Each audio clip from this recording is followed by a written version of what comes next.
Radhe Radhe, welcome to Tanushree fashion. দেখো আজকে কিন্তু একবারে ছোট্ট দুর্গাকে নিয়ে চলে এসেছি। কিভাবে শাড়ি পরাচ্ছি টোটালটা সাজিয়ে দিয়েছি, যে সাজটা কিন্তু দেখাইনি। এই একটা টিপ পরাচ্ছি, এবার শাড়িটা পরা কিন্তু তোমাদেরকে আমি দেখাবো আমার কাছে কি কালেকশন পাওয়া যায়।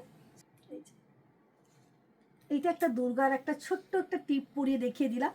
এবার কিন্তু শাড়িটা পরে দেখাচ্ছি। এইসব শাড়ি কালেকশন কিন্তু আমার কাছে প্রচুর পাবে, বেনারসি থেকে শুরু করে এইসব মানে বেবিদের কালেকশন প্রচুর পাবে। দেখো আজকে তা দেখিয়ে দিচ্ছি শাড়ি কেমন ভাবে কি পরাবে, একটা ছোট্ট বাচ্চা মেয়েকে কিভাবে শাড়িটা পরাবে। দেখো খুব সুন্দর একটা শাড়ি, দেখেই বুঝতে পারছো যখন পরাবো আরো সুন্দর লাগবে। এই যে দেখো দুর্গাকে কিভাবে শাড়িটা পরাচ্ছি। দেখো যারা ছোট বাচ্চা মেয়েদেরকে শাড়ি পরাতে পারো না, তাদেরকে আমি জাস্ট দেখিয়ে দিচ্ছি কিভাবে আমি শাড়িটাকে পরাচ্ছি। দেখো খুব সুন্দরভাবে কিন্তু শাড়িটা পরাচ্ছি। আজকে অবশ্য দুর্গা সাজবে।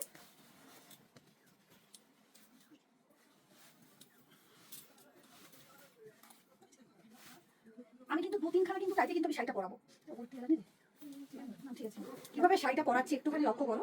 এটা ছোট্ট বাচ্চা মেয়েকে যারা পরাতে পারো না, এইরকম সব প্রচুর শাড়ি কালেকশন আমাদের বেবিদের আছে। খুব সুন্দরভাবে কিন্তু শাড়িটা হয়ে যাবে। এই যে কুচিটা করে নিলাম, তারপরে এরকম সুন্দর করে কিন্তু আমি মুজে দেবো। একটু সুন্দর করে এই থাকছে কিন্তু মুচি। এবার দেখাবো কিভাবে তোমরা এই যে সুন্দর করে কিন্তু একটা বেবিটাকে মানে আঁচলটাকে একটু রেডি করবে। কিন্তু আমি শাড়িটাকে সুন্দরভাবে কিন্তু রেডি করে দিয়েছি। দেখো খুব সুন্দর একটা কিন্তু একেবারে সুন্দর একটা লুকের একটা শাড়ি পরে দিলাম, অপূর্ব সুন্দর। পেছনটা একটু করে এই যাচ্ছে কিন্তু দুর্গার একবারে ব্লাউজ, তার সঙ্গে এরকম সুন্দর একটা কিন্তু একবারে হোয়াইটের মধ্যে কিন্তু রেডের কম্বিনেশনের একটা শাড়ি। এরকম তো কেমন লাগছে বলো।